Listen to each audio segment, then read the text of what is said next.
Your film is now ready to be shown.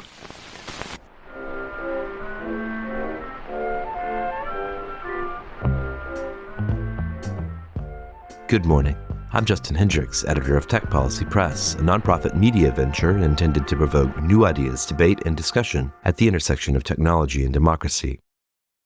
In last week's episode, we heard from Stephen Renderos at Media Justice and Vivek Barathan at the No Desert Data Center Coalition in Tucson, Arizona, about what activists are doing to counter data center development in communities across the United States. In this episode, we're going to extend our focus on the intersection of tech and climate. Next week is Climate Week in New York City, and in anticipation, I hosted a live recording of the Tech Policy Press podcast to imagine a tech agenda for it and to explore the collision of the AI boom and climate justice. From enabled emissions and big tech's fossil fuel deals to community data center site fights, what accountability, organizing, and policy guardrails do activists and experts believe are necessary to reform the tech industry's industrial practices? Let's get right into it.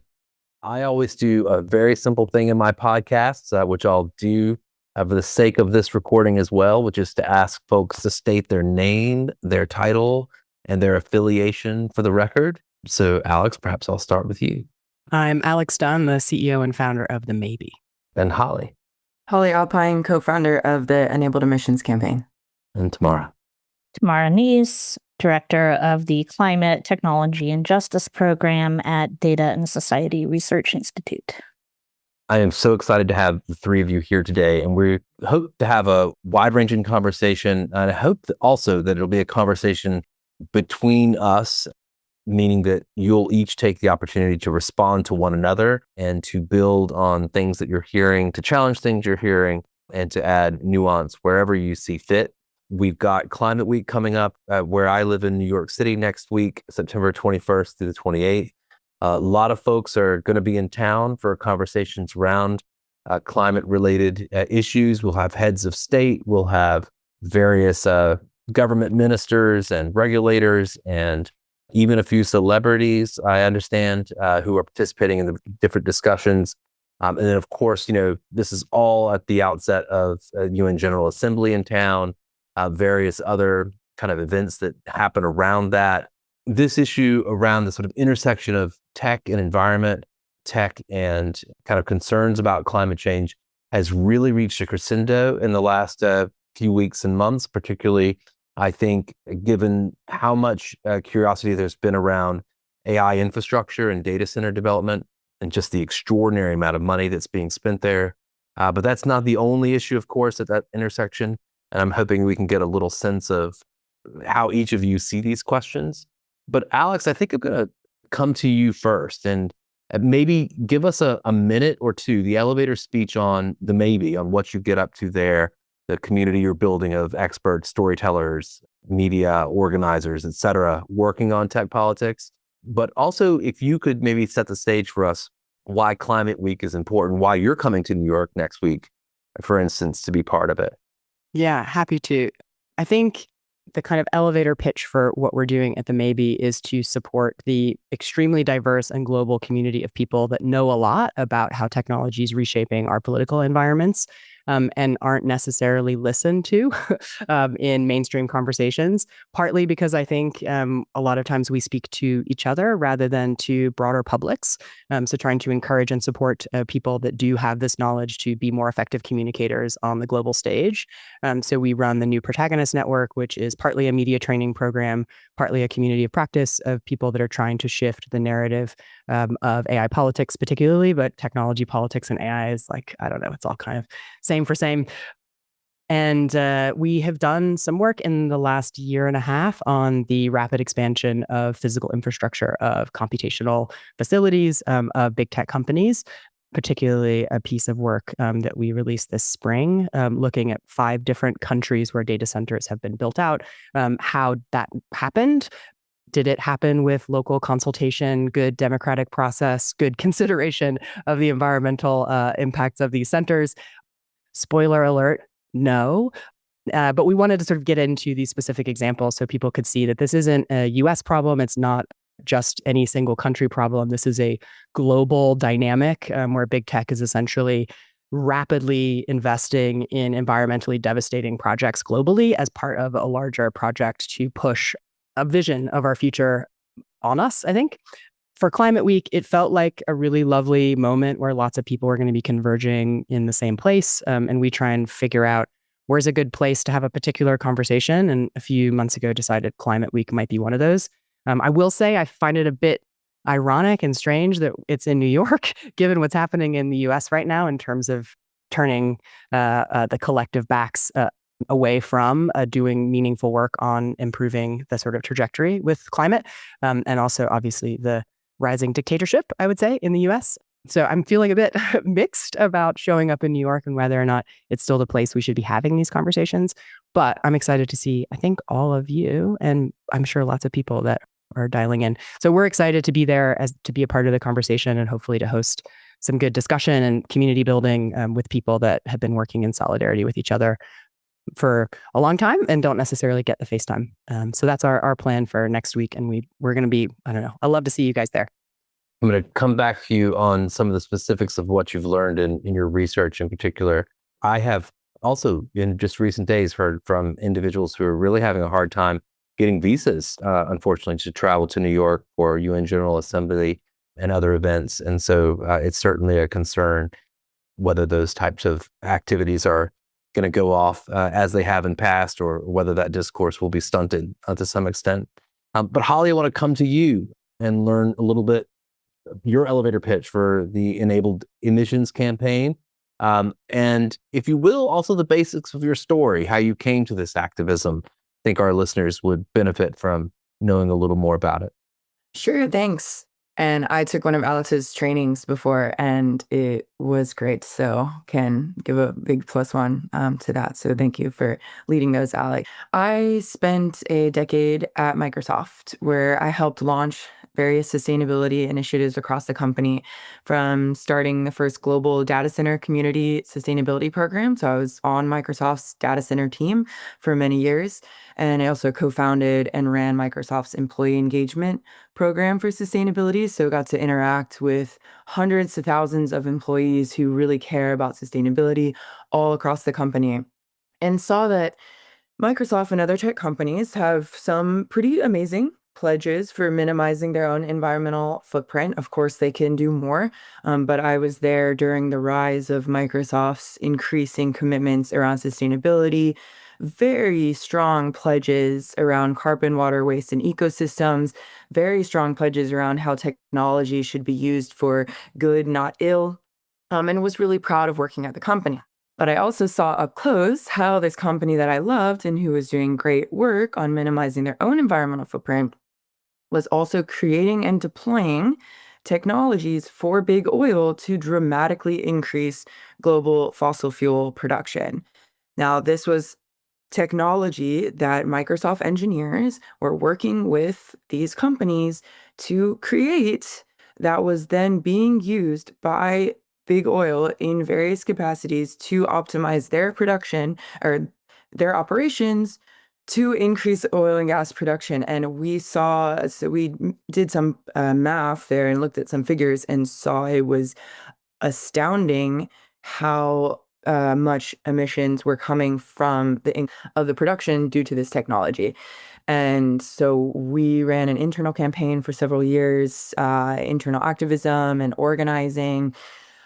Really felt like we reached the limits of what internal activism could do if there was no external force, which at the time, we really didn't find any external groups who were pushing to increase accountability for the technology that these companies were creating. They were just having no accountability for how their tech was being used. And so my partner, Will, and I decided to leave the company. Very hard decision. So we loved our jobs. We loved the company, loved our colleagues and team. But we decided this was something we needed to do. So we left in January of 2024 and co-founded the Enabled Emissions campaign. And our mission is to call attention to this overlooked yet massive driver of climate risk and push for accountability in the tech sector.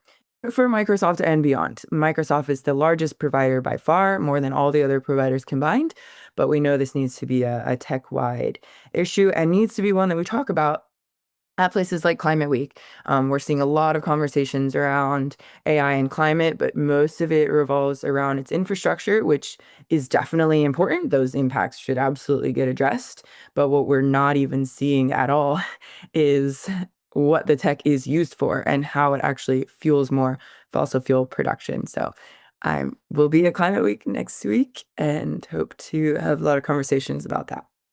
I do want to figure out how to kind of come back to that question of how you think about the broad array of ways that the tech firms are involved in, and climate change phenomena. So I'll ask you maybe to kind of dig more into that as we go through the conversation.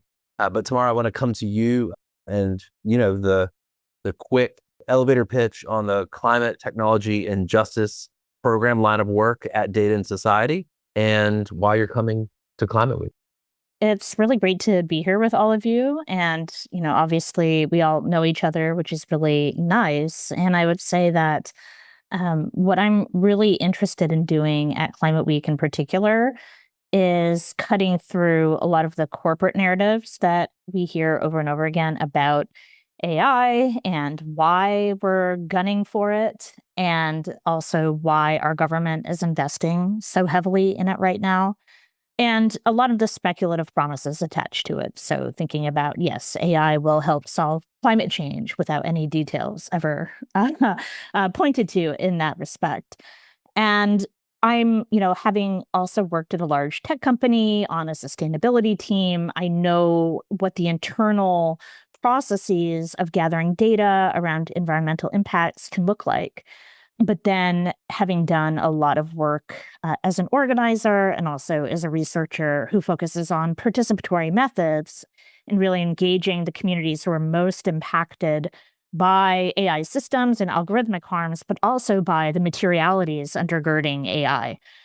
So, really thinking about how AI's larger infrastructures across the supply chain. And I think, data centers have become this really interesting focal point, a space where we really see a lot of forms of resistance, where we see a massive amount of both corporate and government investment and speculation right now.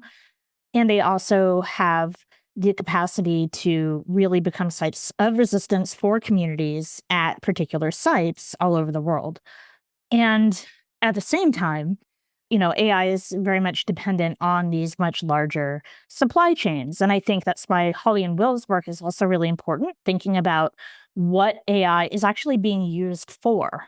So, thinking about the applications of AI to a lot of harmful practices, including military practices and genocide, along with obviously perpetuating and exacerbating the fossil fuel industry. And so, what we're really trying to do in the CTJ program is form a community of practice and really get people who are coming from the more computer science side of things, from who are industry practitioners too, who are maybe also organizers and activists, who know how those internal metrics come about and can cut through some of the bullshit that we're often fed from tech companies who are like, don't worry about it. It's just like a tablespoon of water per prompt, to really think about those larger supply chains and the larger infrastructures that are obviously really affecting communities on the ground. And so part of the opportunity here is to get community-based organizations, activists and organizers, and technologists in a room together to really think about how to push back on a lot of these narratives and create counter narratives and forms of data collection. So I kind of want to put, Tamara, you and Holly a little in conversation with each other about the harms specifically. And top of mind, what do we know right now? And, of course, the AI boom and as Holly, you pointed out, the kind of growth in AI infrastructure is commanding a lot of the headlines at the moment. But can you give us just a little more detail about the state of play in 2025, what we know about how the tech industry interacts with climate change as a phenomena in particular. And then Alex, I want to kind of come back around to you and ask you a question about what the public knows about these issues and the kind of asymmetry that we're seeing on some of these issues that I know you uncovered in your report as well. It's hard to overstate the impact that AI has had in the fossil fuel industry over, well, advanced technologies. It's not just AI, IoT, these different advanced technologies, including AI, over the past decade plus. I mean, it has helped U.S. oil production surge from 5.1 million barrels a day in 2007 to 13.5 million barrels today. That's almost a 3-time fold in U.S. oil production, largely due to technology. I mean, it's extending the shale era, that should be phased out, and it is extending the time that we can have an era of shale. And it has transformed companies like Saudi Aramco's operations. They're very, very clear about how this technology is absolutely critical to allowing them to maintain a $3 per barrel extraction cost over the last 2 decades. So these emissions are extreme and not accounted for in the tech companies' any sort of carbon accounting. It's not in their 10K, their annual report, their impact summaries about their work with the fossil fuel industry. Basically, it's silent, and they're just completely getting away with it, and it is a huge part of their business. We don't have exact numbers on revenue, but we know it is some of Microsoft's top customers are fossil fuel companies. It is not a just marginal part of their business. It is core to Microsoft's business, and that is also terrifying. So that's what I could start with. Mara, I want to give you an opportunity as well. What's the state of play? Can you bring us up to speed on what we know in 2025? Sure. So I think, as I said before, there's a lot of promises that are attached to AI and also to data centers in particular. And this notion that when a data center comes to town, it will bring some form of economic prosperity through tax revenue and through job creation. And we hear a lot about the benefits of these infrastructures. And yet, if you actually look at the numbers and how things are bearing out, people are literally paying the price for the intensification and acceleration of data center construction. And it's intensifying fossil fuel use, keeping coal plants open longer than they were supposed to be open. And also, at the same time, people are paying for that. And so the people who are on the grid with a data center will notice that their utility bills are going up. And I think the question of land use is also incredibly important. So, what does it mean if transmission lines are cutting through a public park?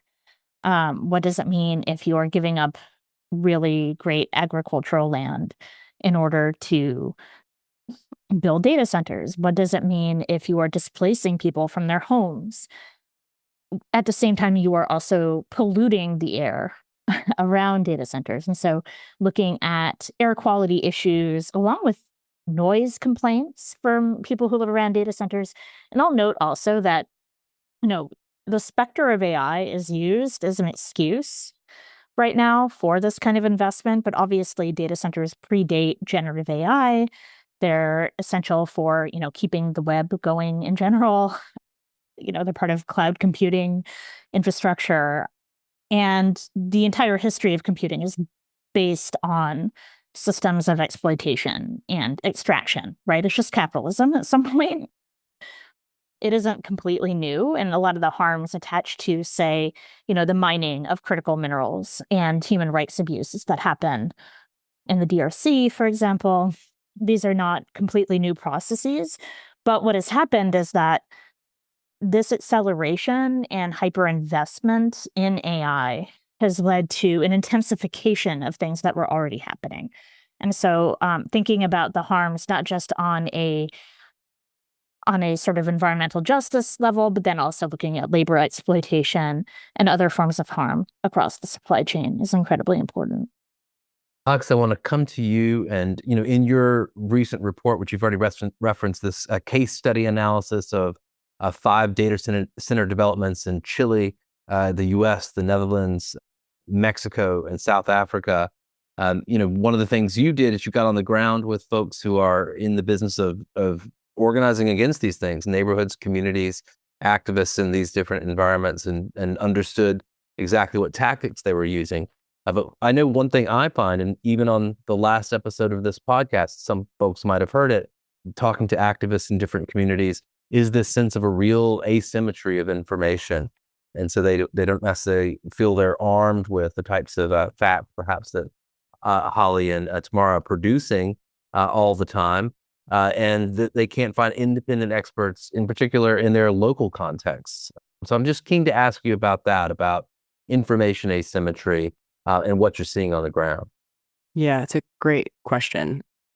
Just as a quick name check, the authors of this report that I keep mentioning are Pratham Juneja, Hannah Barakat, Emma Prest, and Chris Cameron, who each of them took one country and sort of met with a lot of activists who very generously donated their time to talk to us about these dynamics. I think given the rush of interest in this issue area, the civil society folks, the activists that have been working on this for a while, are being quite taxed by organizations that want to ask them lots of questions about what they're doing. So thank you to the people that spend time that are helping us put this report together. I just want to sort of name that.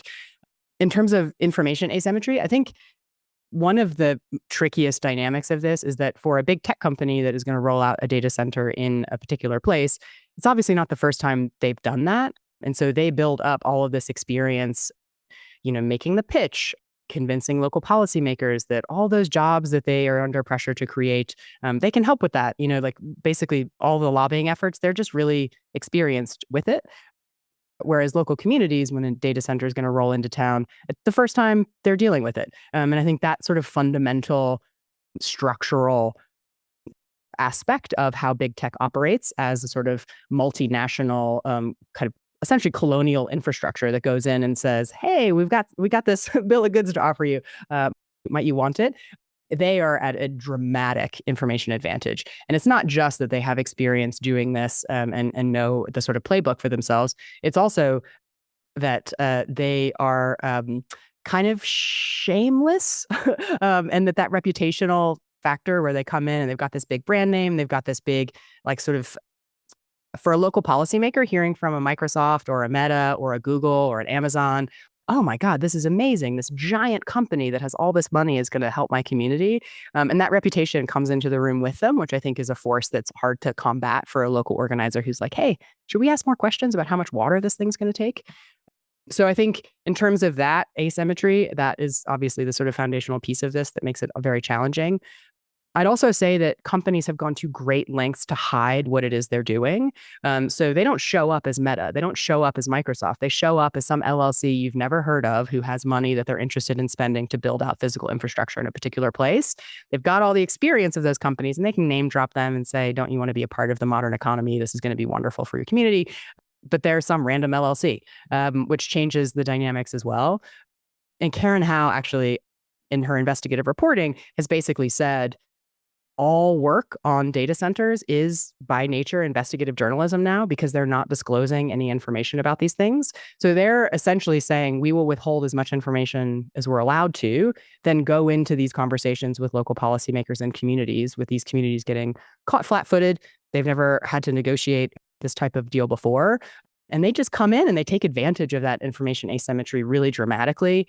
And basically, I think, hoodwink a lot of communities and convince local policymakers who may be acting in good faith to try and create job opportunities, to try and create growth for communities that are struggling, and say maybe this is the path to that, even though it often isn't, because the jobs created by these are very few and far between post the construction of them, because the physical, natural demands of these data centers are consistent over their life cycle. So as they depreciate, they're still draining water from local communities. They're still draining energy. So I think that has been just part of the challenge of this, is that every single community is learning from step zero. I will say there are networks that are emerging that are doing a better and better job of trying to help people who are trying to get up to speed quickly to not just resist, but also just process what it means for one of these things to enter their community. Because some people may decide that this is appropriate for them, but the information asymmetry right now makes it more of a coercion, I think, than any type of democratic process where you would be able to make that decision fairly. Hannah Barakat, one of the researchers on this paper, has been doing work looking at how people in Facebook groups are actually sharing information across communities. And there's more and more sort of connective tissue between people that have completed site fights or in them and have learned a bunch of stuff with people that are just entering site fights. And I think that that's a really beautiful thing to see, that communities are figuring out ways of kind of being the back office support to be able to do the research and bring the arguments to their local policymakers, not just a NIMBY no, but a really informed absolutely not for these reasons. So I think the information asymmetry is a core problem, but I think it's changing over time and really quickly as communities realize what's at stake. I think that's such an important point, Alex. And I think the case studies are really helpful in this way. So the work that the Maybe has done, the report that Media Justice put out about organizing in the South in particular. And so what's been really interesting, a lot of the work that I'm doing right now focuses on specifically Virginia, which is, of course, Data Center Alley, the world's capital when it comes to data center construction, and looking at how people there have been working to counter the power of the data center lobby. And so, having conversations with folks outside of Virginia who are maybe new to the data center fight, they're asking for materials on how to push back against the narratives that the data center lobby, the large tech companies and utility companies in many cases behind them, are giving to local politicians, because they are promising jobs, even though, of course, data centers don't actually yield that many jobs, especially in the long term. And the economic benefits are quite murky, particularly looking at the work that groups like, Good Jobs First have done in terms of calculating the subsidies that are going back to large tech companies, which really undermines this idea that municipalities are going to get a lot of money from data center construction. I think what's been really helpful is having these kind of conversations across different sites and providing space for sharing information, and then also thinking about how to make sure that data collected either by communities themselves on the ground or by, environmental law folks or people with, more of an organizing background. How do you ensure that that data is also actionable? Because you are fighting such a very strong coalition. So I think it's been interesting to watch some of the bills that have been successful in particular places. So in Oregon, they were able to pass a bill that protected ratepayers from paying the literal price for sharing the grid with not just AI data centers, but also chip fabs, thanks to, companies like Intel.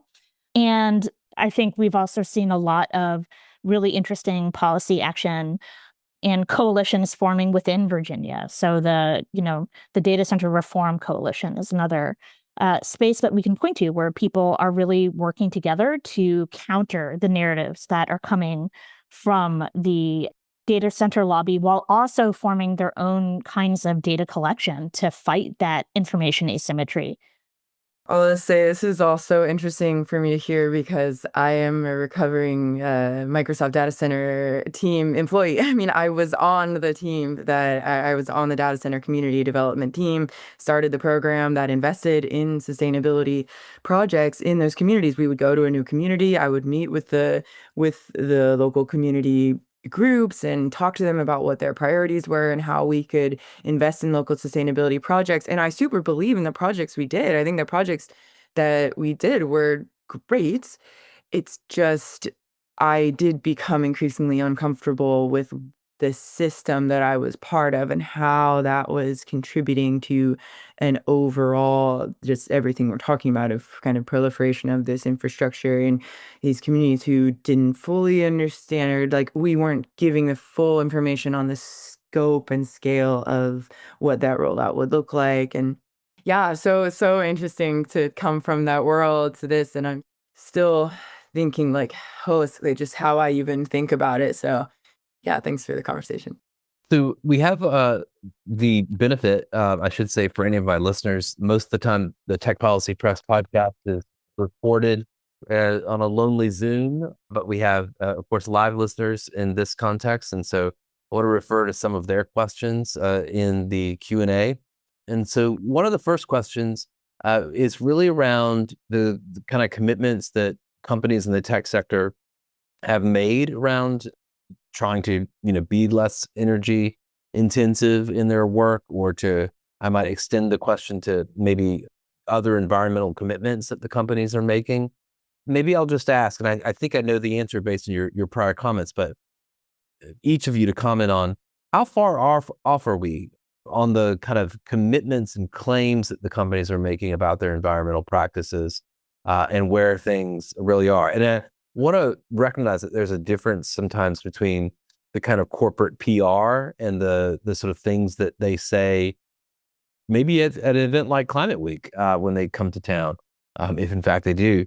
But maybe their earnings reports and their other kind of investor statements are a bit different. What do they claim they're doing on these issues, versus what they appear to be actually doing? Does anybody have a comment on that? Go ahead, Holly. So Microsoft has commitments around carbon, water, waste, and ecosystems. The carbon commitments that was set back in 2019, I believe, was around getting to carbon negative, and that includes their scope 1, 2, and 3. So basically in their supply chain. So I actually think Tamara and Alex might have more information on how they're slipping on those commitments. My point is that Microsoft's technology that is being used to have a 5 to 10% increase in recovery of existing oil wells across large fields, adding up to millions of extra barrels annually, is not included in any of these tech companies' reporting. It's not part of the current GHG protocols. And so we don't know what the total emissions are. And right now there is zero responsibility for it. So we can't really say how they're meeting their commitments, because there are no commitments. There is one thing that Microsoft will point to if you ask about this issue, which has happened many times. I've worked with a lot of journalists who have then asked Microsoft to comment. They will point to their energy principles, which state they'll only work with oil and gas companies that have a net zero commitment, which at first sounds great until you realize that it's a 2050 commitment. That's way too far away. There are no interim targets. And the biggest part of it is there's no standard that they have to follow. So generally, these companies that are setting net zero targets are only talking about their own operations, how they're powering their office buildings or driving an electric car around the oil rig. It has no commitments at all. There's no accounting for the fuels. So that's something that we are doing right now, the Enabled Emissions campaign. The first thing we're trying to do is an energy economic analysis and kind of a quantification analysis of how big is this issue. And some of our initial quantifications that we've seen is quite large. So we're doing that right now, and also quantifying how AI alters fossil fuel supply economics, how it lowers costs and boosts productivity and optimizes logistics. So I'm getting a little off topic here on Microsoft's commitments, but basically, long story short, it's not part of any of these tech companies' commitments, and we think that it should be, or at least a principled approach.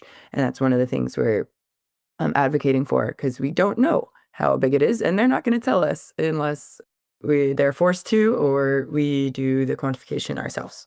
Yeah, and I'll just jump on and say that it's been really fascinating to watch how net zero has really has been rescinded. So a lot of companies were clamoring to make net zero pledges, and were kind of competing with each other over their commitments. And in some cases, there were employees within companies that were really driving some of that change internally and pressuring companies to make stronger climate commitments and to adhere to net zero goals.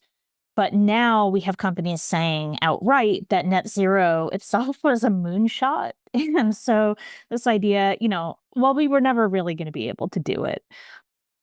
And yet, we're supposed to believe that nuclear power is going to save us all and provide us with endlessly abundant energy. But I think what's really interesting in this moment is how net zero, which had been, in many ways part of the greenwashing, on the part of tech companies is now out of fashion and has become almost a liability. And so as we see net zero and any kind of sustainability commitment become further politicized, and thinking about how now the conflation of, diversity, equity, and inclusion, or DEI, and sustainability, and we see this again and again, especially with how the current administration is thinking about federal funding, and threatening companies that have any sort of DEI or climate-related commitments. I think it really gives companies an out to just say, throw their hands up and say, look, AI is really important. And if we just invest enough in AI and invest enough in speculative forms of power, then, maybe we'll be able to solve climate change. I actually do want to ask you specifically about that narrative. And there's one question that we have here from a listener that I think kind of gets to this a little bit, that sort of claims that, some of the investments, certainly in artificial intelligence, are ultimately going to be the solution to consumption or the solution to our climate challenges. And we're hearing that case made more explicitly, it seems like, by tech leaders who are basically saying on some level, let's burn all the fuels now, burn all the fossil fuels now, dig it out of the ground, burn it. Let's convert it into energy and convert that energy into artificial intelligence, because ultimately that's the only path forward here to solve the climate change issue. And somewhere on the spectrum of, we'd like to build data centers that are more sustainable and use more renewable energy, through to, hey, burn all the coal now as fast as possible so we can get to AGI as fast as we can. I don't know. I mean, what do you make of those types of claims, Alex? Like, we're hearing some of that from Silicon Valley, almost a kind of sort of like a suicide pact almost. Let's burn it all as fast as we can to get to that point. Yeah. I mean, I think it's a sickness, which I think lets them off the hook a little bit, because I think it is also an incredibly cynical set of arguments that they're making, because they know that they're in a pretty precarious financial spot where they've made tremendous amounts of promises that aren't converting into revenue. And now they're like, how can we embed ourselves so intensely into infrastructure? So sell our services into government, become government infrastructure in a way that government can't undo, be so embedded in every aspect of our lives that you can't undo it. And the way I've been thinking about it is that they know they're going to need a bailout. And so it's this race to become integrated meaningfully enough into all of our infrastructure that we can't just say, you guys made a huge bet. People were telling you this entire time that it was not going to pay off, and now you failed as businesses. They want to put us in a position where we can't actually do that, where we're going to have to negotiate with them because their services are essential. So I think on the longer arc, I feel like it's coming from a place of fear, this kind of infinity industrial complex, like energy is infinite. But then you see actually the sort of calculation of that with, for example, Meta's data center in Louisiana, that they're now going to have to bring on, I think, 3 new natural gas plants to be able to power that center. So they're already sort of admitting that they're outside of the bounds of the renewable grid infrastructure that we've been building as fast as we can, but it's not fast enough to accommodate an industry that is churning out energy at this rate.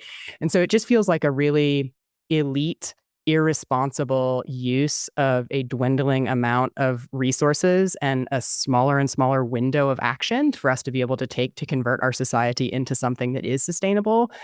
And I feel like it's also sucking up a lot of oxygen in the room. So that idea that we should just burn everything and convert it into energy, convert it into compute so that we can somehow, I don't know, what happens then? I don't actually know what their argument is.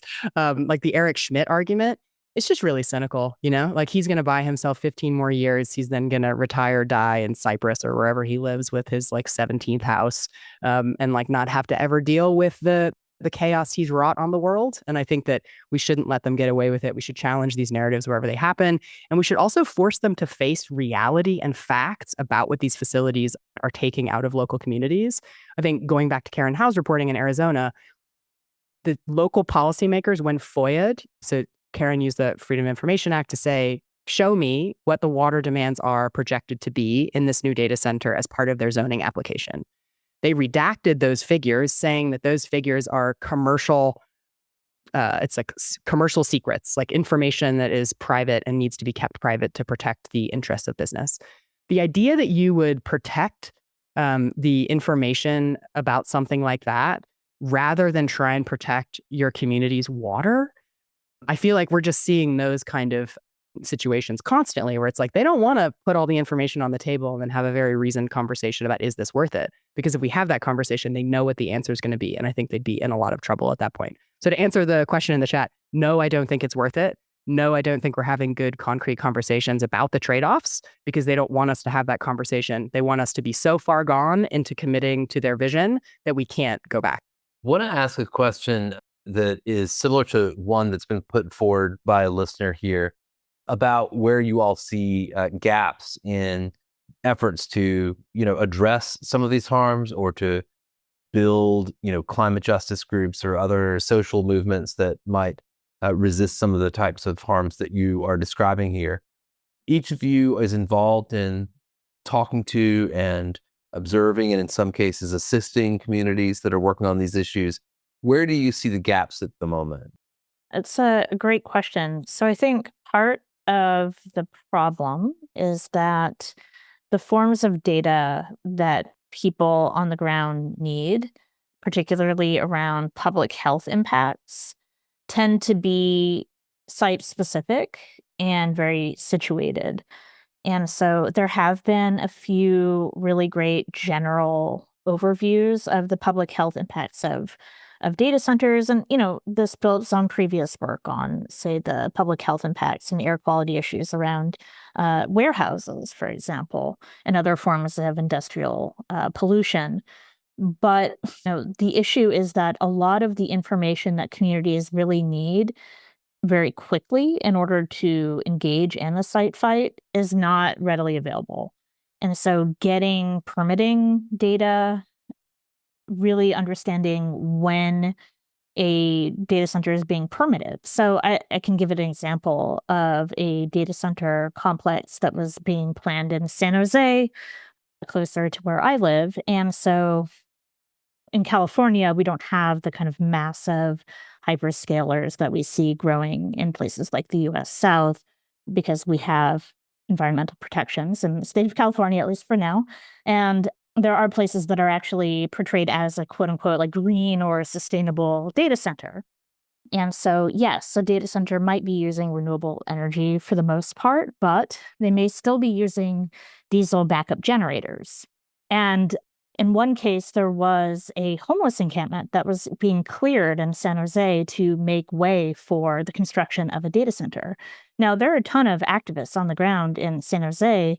And, this is a very activist-oriented place, the Bay Area, but there was not enough time for people to organize around it. And I think that's part of the problem. If you don't have a very long period of public comment, if people are not aware of town hall meetings that they should show up to, that can make it much harder. But talking to folks in Virginia, like Savannah Wilson at Clean Virginia, has made it very clear that, sometimes you just need 15 or 20 people to show up to the meeting to show local officials that you care. And that creates the leverage for negotiation that people need. And so I think there's not only a problem of information asymmetry and the problem of timing, and that is certainly a gap, but then also the issue of transmission lines. So thinking about the fact that these often will cut across state lines. And so people in one state, you might know that a data center is being planned in Virginia. Actually, the transmission line is going through Maryland or West Virginia. And so the people who are also going to be affected don't necessarily have any awareness of what is being planned. And I think the sheer number of sites right now that are being planned is also overwhelming. It feels like whack-a-mole. And I think part of the problem too with, that can be a problem with kind of just stopping a data center in one place is that it's very likely that it will pop up in another. And so finding ways to coordinate is also going to be increasingly important. Holly. Thanks for the question. There are a lot of gaps, huge gaps. I mean, despite the scale of this threat and advances in AI and other technologies that are reshaping the economics of fossil fuel production and keeping oil competitive and slowing dramatically the transition to renewables globally. It's a huge blind spot. There exist no frameworks or governance for how the tech can be used. It's absent from any carbon accounting or AI policies or corporate safeguards. We've seen that corporate voluntary measures that exist are wholly insufficient. I think one of the reasons for this, though, is there's a lot, but it's big and it's intractable. It's difficult. You don't have, and you don't. It's system level, which you don't have the like sites that you can go see and see exactly how these people are being impacted. We don't have that in this context, so that makes it challenging, but it doesn't mean we shouldn't try and do something about it. And we think this regulatory gap really is a clear opening to draw on proven models and build guardrails on AI systems that materially enable fossil fuel expansion. For example, and maybe I'm answering another question here of what can actually be done. The EU AI Act that has come out, it prohibits certain high-risk applications of AI, such as social scoring or biometric surveillance based on societal harms. And we don't think it's a big leap or even a leap at all to say that's climate change and massive fossil fuel investment and expanded production is as societal harm. So we think that this application should be classified as high risk, and various other measures we can get into. But to get back to your question on gaps, big regulation and guardrail gaps, there really exist no guardrails today, and that is a big part of our work, is trying to propose what those guardrails could look like. I'll just add, I mean, I think one of the gaps I see is that people that have technical expertise and are interested in the technology dimension of long-standing social and political challenges in the world oftentimes like Columbus movement organizing and say, this is an issue I care about. I'm now going to start from ground zero of figuring out how to organize my community against this. And I don't think that period lasts for very long, because you quite quickly realize that there are movements that have been existing and in operation and in solidarity with each other for a really long time. And so I would say one of the gaps is that the people that come with this understanding of what's happening with the sort of AI infrastructure build out to seek the people that have been doing the work within their communities for a long time. One of the things we found in our report is that there are many movements that have sort of taken data centers as part of their history of resistance against incursion, against their access to water rights, for example. There are communities that have been working on this for a long time. And I think if you can speed the process up if you just seek those people rather than start doing work in this area, then discover that they've been doing this work. So I would say part of it is that kind of mix between social justice and political organizing and tech policy people, that there needs to be just more intentional effort at figuring out who's got strengths where, how might these movements connect to each other to have an impact. And then I would also say that I feel like this whack-a-mole point that Tamara makes, I think, is a really important one. And I think it means that we need to be much more strategic in thinking about rights-based approaches to these questions and things that might give us broader-based wins that allow us to protect regardless of where you are. And I think sometimes we settle in on the very transactional local fights and forget that there are frameworks of law and policy. The EU AI Act is an example that Holly just mentioned, that I think we need to think more creatively about and be much more radical in what we're asking for. Because I think right now we've been very like mother may I about setting rules on these things, because we don't want to seem naive, I think, in terms of where the economy might be going, and seem like the people that are like, no, please, progress, don't happen. You don't want to be that person. But I think we then miss opportunities, because I think there are a lot of people that in the general public that want to see more radical protection of their water, of their air, of their communities. And I think that we would get a lot of support if we were to think more structurally about the rights we should be trying to protect for people. I want to just give you each opportunity to say a last word, but also, if you will, for the listener, one thing they could do to get involved on helping set the climate agenda for tech. What would you recommend individuals that are listening to this go and do It could be engaging with your organization. Somehow it could be something else you'd like to see individuals go and do. Alex, I'll start with you. Yeah, I mean, very small plug, specific thing. Next week, we are really pleased to host 3 organizers who have been doing resistance work in Arizona, Louisiana, and Tennessee in New York at Climate Week. And they're going to be sharing the work they've been doing and hopefully be sort of setting the story straight within the Climate Week agenda, because a lot of times those spaces can be very elite, very national, very abstract. And we're really hoping that those voices will contribute and reshape some of the Climate Week conversation. I can share the live stream link for those that want to join that. But I think it'll be an incredible conversation. They're like just amazing organizers who've been doing incredible work. So that's one thing. And then I just think broadly, I feel like we need to start getting specific with what we're talking about and be more comfortable pressuring these companies to answer the question whenever they say this is going to benefit humanity. We need to be asking more aggressive questions of what are you talking about? What is the benefit? Show it to me. Show it to me. Like force them to actually answer that question. Because I think once they're forced to start actually engaging in that question, the trade-offs, the dramatic trade-offs we're being asked to make as a society will very quickly become obviously silly and non-starters. But I think until we start putting the feet to the fire of these narratives and of these people and these leaders, I think we're fighting an uphill battle.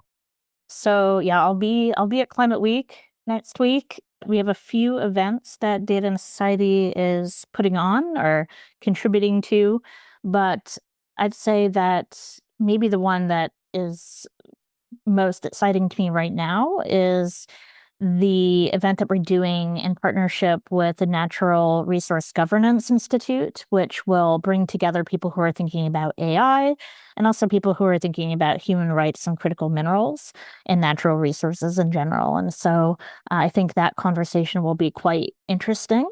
So plug that, I guess. That'll be happening on Thursday, yes, at the International Labor Organization office.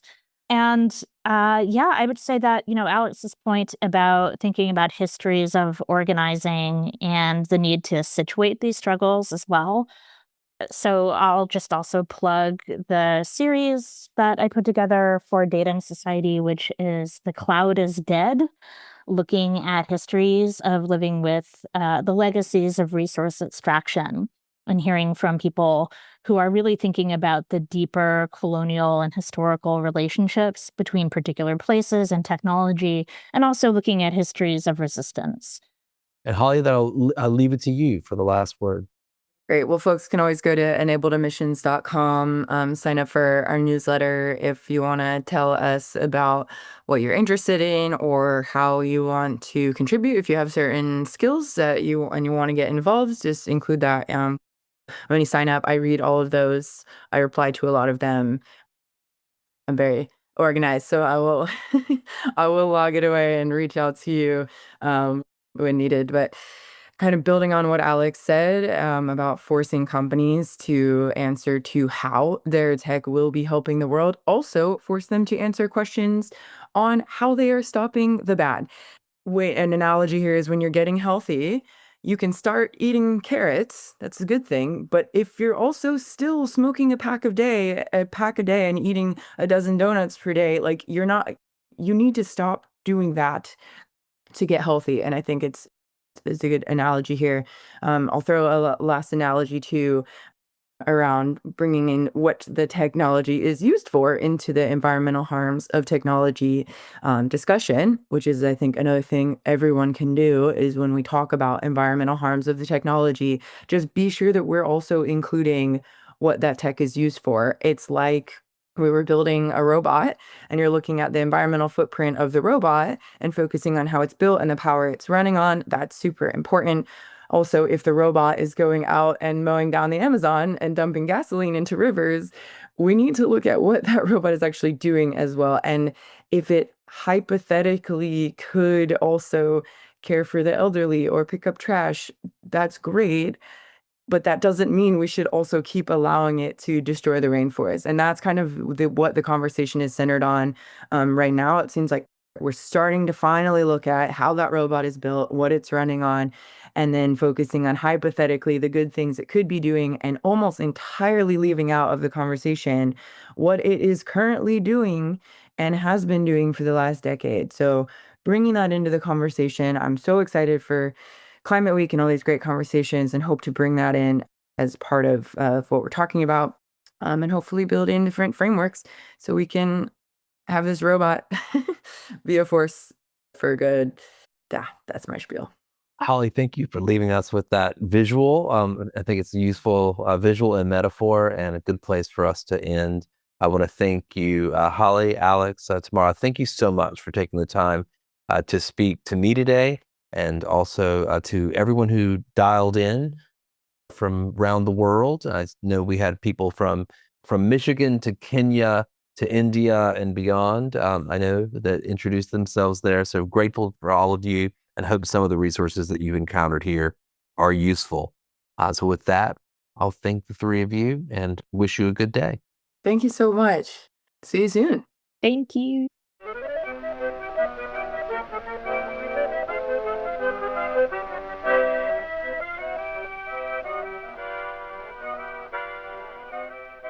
That's it for this episode. I hope you'll send your feedback. You can write to me at justin@techpolicy.press. Thanks to my guests. Thanks to my co-founder, Brian Jones. And thank you for listening.